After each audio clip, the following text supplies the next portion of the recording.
Neste vídeo, você vai ver uma história real de uma noite de terror e fé no coração do sertão. Quando o padre Cícero Romão Batista se viu diante de um mal que não era deste mundo. O relato misterioso que atravessou gerações como um segredo sagrado. Um encontro que misturou exorcismo, visões e a força de uma oração poderosa. O momento em que o sertão se dividiu entre a luz da fé e as sombras da tentação. Prepare-se para conhecer o dia em que o Padim Cisso enfrentou o próprio diabo e venceu. O sertão dormia em silêncio, mas a alma de Juazeiro ardia em presságios. Era o ano de 1897. As noites já não eram apenas de estrelas. Algo estranho rondava as veredas, os casebres, os sonhos do povo. Mães rezavam baixinho. Crianças acordavam chorando. E os mais velhos murmuravam histórias antigas, de quando coisa ruim caminhava entre os homens. Padre Cícero Romão Batista, já considerado um homem santo por muitos, sentia que algo se agitava além do mundo visível. Sua fé era firme, mas havia noites em que mesmo ele estremecia em oração. A cada confissão, ouvia relatos assustadores. Visões de sombras, gritos sem origem, animais se comportando de forma estranha. Um lavrador disse ter visto uma figura encapuzada caminhando entre os cactos em plena madrugada. Um grupo de mulheres encontrou galinhas mortas em círculo, com os olhos arrancados. Nada fazia sentido, exceto a intuição de que algo maior e maligno estava à espreita. Uma jovem chamada Sebastiana, moradora da vila, procurou o padre em prantos. Padim, ele apareceu para mim, com olhos de brasa. Falou comigo na voz do meu pai, mas não era ele, era o outro. Padre Cícero a ouviu com atenção. Ouvirá histórias semelhantes antes, mas agora, algo era diferente. Uma presença. Uma insistência. Sebastiana tremia como se fosse inverno no sertão. Disse que a figura a chamava por um nome que ela nunca revelou. E toda vez que fechava os olhos, via uma cruz ardendo em chamas virada para baixo. Numa missa de madrugada, enquanto celebrava em silêncio com meia dúzia de fiéis, uma ventania inexplicável atravessou a capela. As velas se apagaram sozinhas. O altar sacudiu. E uma voz, que não saiu da garganta de ninguém, ecoou: "Ele não é bem-vindo aqui." Os fiéis se levantaram assustados. Um menino de 7 anos começou a chorar e dizer que via uma criatura encostada na parede, com asas pretas e sorriso de cobra. O padre, mantendo-se firme, apenas estendeu o crucifixo. O silêncio voltou, mas algo havia mudado. A partir desse momento, o padre compreendeu. Não se tratava apenas de provações espirituais. Estava diante de uma investida maligna, real, concreta. E ele teria que enfrentá-la. Mas não com armas ou violência. Padre Cícero convocaria o povo para o maior jejum e oração coletiva já vistos na região. Porque, naquele sertão, a fé era mais afiada que qualquer espada. Durante uma semana inteira, a cidade se ajoelhou. As rezadeiras entoavam ladainhas que duravam horas. Crianças aprendiam a Ave Maria como se fosse um escudo. Ninguém mais saía à noite. As portas tinham cruzes feitas com carvão. Ele fez então uma promessa. Se o mal ousasse pisar na terra consagrada de Juazeiro, encontraria resistência. Não apenas dele, mas de todo um povo que escolhera caminhar com Deus. E assim, a batalha silenciosa começava a ser desenhada. A noite se armava. E o sertão se preparava para o embate entre luz e trevas. Nos dias que seguiram ao pacto de fé firmado por Padre Cícero, a atmosfera em Juazeiro ficou densa, quase palpável. O calor parecia mais opressivo. As noites, mais longas. Muitos relatavam não conseguir dormir. E os sinos da igreja, por vezes, tocavam sozinhos, no meio da madrugada. As primeiras manifestações vieram discretas. Vultos atravessando ruas desertas, portas que batiam com violência sem vento, e sussurros que vinham do chão das casas de taipa. Os animais ficavam inquietos. Cães latiam para o vazio. Galos cantavam fora de hora. E em uma ocasião, uma mulher foi encontrada em transe no meio da estrada, murmurando palavras em latim sem nunca ter aprendido a língua. A fé, porém, começava a mostrar sua força. As novenas se multiplicavam. Famílias inteiras deixavam de trabalhar para rezar. Padres de cidades vizinhas começaram a visitar Juazeiro, movidos por curiosidade, medo e respeito. A história de que o Padim Cisso havia enfrentado uma entidade durante a missa se espalhava como pólvora. Sebastiana, antes frágil e assustada, se tornava agora símbolo de resistência. Passava os dias na igreja, em silêncio, com um terço entre os dedos. Pessoas vinham de longe para vê-la, tocar nela, ouvir um conselho. Diziam que ela tinha o dom da visão, que sonhava com coisas que ainda iam acontecer, e que, certa vez, viu Padre Cícero cercado de anjos, com uma espada de luz em cada mão. O mal, percebendo que não venceria pelo medo, mudou de tática. Passou a se infiltrar nos corações. Pessoas próximas do padre começaram a discutir entre si. Surgiram desconfianças, calúnias, invejas. Alguns chegaram a acusá-lo de feitiçaria. Outros, de provocar possessões para manter o povo sob controle. A tensão atingiu seu ápice quando uma criança de apenas 9 anos começou a falar com uma voz gutural durante a catequese. Disse coisas que ninguém entendia, mas que fizeram o catequista desmaiar. Quando acordou, disse que a menina havia anunciado: "Ele vem ao entardecer." Padre Cícero decidiu que não esperaria mais. Convocou o povo para uma vigília na Praça da Matriz. Seria a noite da verdade. Ou a fé venceria, ou o mal se instalaria de vez. Naquela noite, mais de 3.000 pessoas estavam presentes. Vieram de carroça, a pé, com velas nas mãos. A praça era um mar de luz trêmula. O padre subiu num pequeno púlpito de madeira e ergueu um crucifixo antigo. Começou a rezar em latim, depois em português, depois com o coração. Sebastiana, no meio do povo, caiu de joelhos. Seus olhos reviraram. Gritou. Uma sombra pareceu passar por sobre as cabeças. O vento parou. Tudo ficou em silêncio. Então, do fundo da praça, uma voz ecoou: "Juazeiro será meu."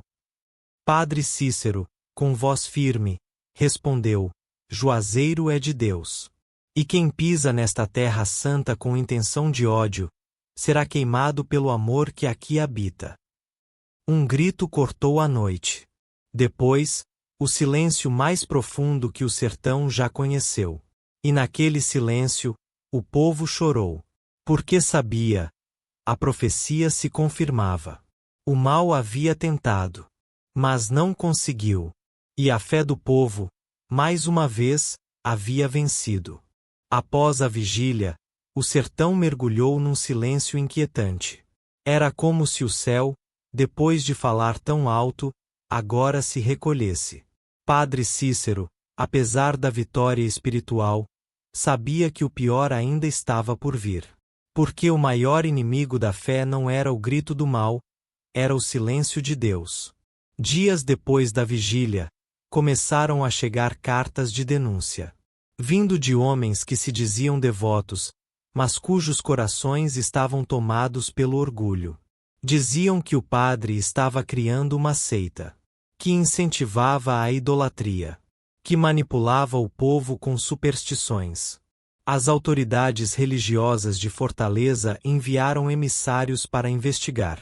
A igreja em Roma, já de ouvidos atentos ao que vinha de Juazeiro, decidiu agir. Padre Cícero foi oficialmente advertido. E em poucos meses, proibido de celebrar missas. Seu nome passou a ser associado à polêmica. E os jornais da capital o chamavam de fanático. O povo, ao saber, se revoltou.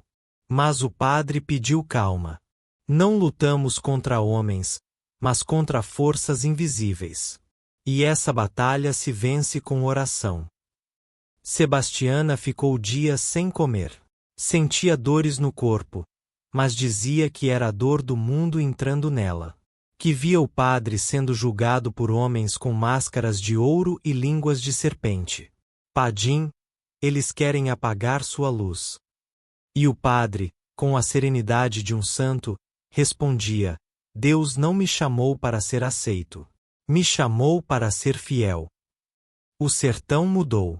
As missas ficaram vazias. Os romeiros que antes vinham em massa diminuíram. Muitos tinham medo de desafiar a autoridade da igreja. Outros simplesmente não sabiam mais o que era certo ou errado. As noites voltaram a ser pesadas.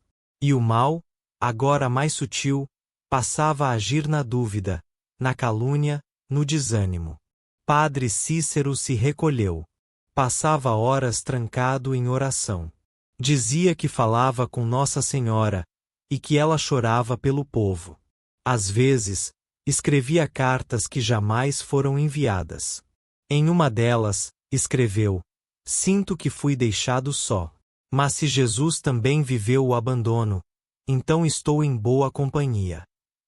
Para o povo simples, ver o padre silenciado era como ver o céu fechado. Mas mesmo em silêncio, ele seguia curando com o olhar, aconselhando com gestos, abençoando com a presença. O silêncio de Deus era real, mas o amor do povo, ainda mais. E essa aliança silenciosa entre o sagrado e o sertanejo resistiria até o fim. O silêncio imposto ao padre gerou um barulho novo entre os corações simples de Juazeiro. A fé que havia sido alimentada por suas palavras agora ganhava força no silêncio. Era o povo que passava a falar e a agir. As mulheres do sertão começaram a organizar novenas em cada esquina. Os terços eram rezados ao som de chocalhos e ladainhas. Cantigas de exorcismo se tornaram orações noturnas. Famílias inteiras se reuniam em círculos, com velas acesas, clamando proteção para o Padim Cisso e para a cidade. Sebastiana, agora fortalecida pela experiência espiritual que viverá, assumiu um papel de liderança entre os fiéis. Dizia ter visões de Maria Santíssima caminhando pelas ruas de Juazeiro, recolhendo lágrimas e convertendo em bênçãos. Em uma dessas visões, anunciou: Padre Cícero não está calado. Ele fala com os anjos, e um dia o mundo inteiro vai ouvir. A fé, sem púlpito, cresceu nos lares, nas feiras, nas mãos calejadas do povo. Pequenas imagens do padre começaram a ser esculpidas em madeira, passadas de mão em mão como relíquias. Benditos foram compostos em sua honra. O nome de Cícero era pronunciado com respeito sagrado. Chegavam romeiros. Mesmo sem bênção oficial, mesmo com a ameaça de excomunhão, vinham aos milhares. De carroça, a cavalo, a pé. Enfrentavam o sol escaldante e a seca, levando apenas fé e promessas. Queriam ver a terra onde o padre enfrentou o mal e venceu. Juazeiro se transformava. Eram construídas casas de acolhida. Pequenos altares improvisados surgiam nas praças. As lojas passaram a vender terços, velas, escapulários, tudo feito por mãos locais, abençoadas pela fé. Mesmo silenciado, Padre Cícero continuava sendo pastor. Visitava doentes, escrevia mensagens de esperança, caminhava entre o povo com humildade. E quando não podia sair, as pessoas vinham até ele, apenas para vê-lo. Seu olhar, diziam, tinha poder de cura. A fé resistia porque não dependia mais de decretos ou aprovações. Era fé de chão batido, de lágrima e suor, de silêncio e resistência. E Juazeiro, A cidade, desacreditada por muitos, se tornava o maior santuário do sertão. Não porque assim foi declarado, mas porque assim o povo decidiu. A fé viva. A fé sofrida. A fé que resiste. O tempo passou, mas Juazeiro não esqueceu. Nem o povo, nem o sertão, nem o céu. Padre Cícero, com seus gestos simples e alma profunda, envelheceu sob a sombra de uma cruz invisível. Continuava a rezar, a aconselhar, a ouvir. Seus olhos já não enxergavam com nitidez, mas sua alma via longe. Sentia quando alguém chegava com o coração doente. Sabia quando a dor era espiritual. Sebastiana permaneceu ao seu lado. Tornou-se uma guardiã da fé. Ensinava crianças a rezar. Cuidava dos pobres. Lavava os pés dos doentes. Quando perguntavam sobre o passado, ela apenas sorria e dizia: o mal tentou, mas o amor venceu. Em 1934, no mês de julho, Padre Cícero deu seu último suspiro. Morreu em silêncio, como viveu. Em paz. Aos pés de sua cama, uma vela tremulava. E, segundo Sebastiana, uma luz desceu do teto e envolveu o corpo do padre por alguns segundos antes de desaparecer. A notícia correu como fogo. Multidões se formaram. Gente de todo canto veio despedir-se. Homens simples. Mulheres em pranto. Crianças que nunca o haviam visto, mas que já sentiam sua ausência. Juazeiro parou. O sertão chorou. Mas algo aconteceu nos dias seguintes. Uma flor brotou sobre o túmulo do padre. Pequena, branca, sozinha. Ninguém a plantou. E mesmo em meio ao calor e à seca, ela resistiu. E cresceu. Hoje, o túmulo de Padre Cícero é altar. Seu nome é ladainha. Sua história é romaria. Todos os anos, milhões de fiéis percorrem as estradas do Nordeste para tocar na terra que ele pisou, para agradecer promessas, para pedir consolo. Subindo a colina do Horto, aos pés da estátua, eles não encontram apenas memória, encontram presença. Porque o legado do Padim Cisso não é de pedra, nem de papel. É de fé. É de resistência. É de amor. Ele enfrentou o diabo. E venceu. Não com espada, mas com terço. Não com grito, mas com silêncio. Não com ódio, mas com compaixão. E por isso, sua história não termina. Ela começa, a cada romaria, no coração de quem ainda acredita que, no sertão, Deus mora ao lado do povo. Padre Cícero vive. E viverá, enquanto houver alguém que reze de joelhos com os olhos cheios de esperança. Esse é o legado que não morre.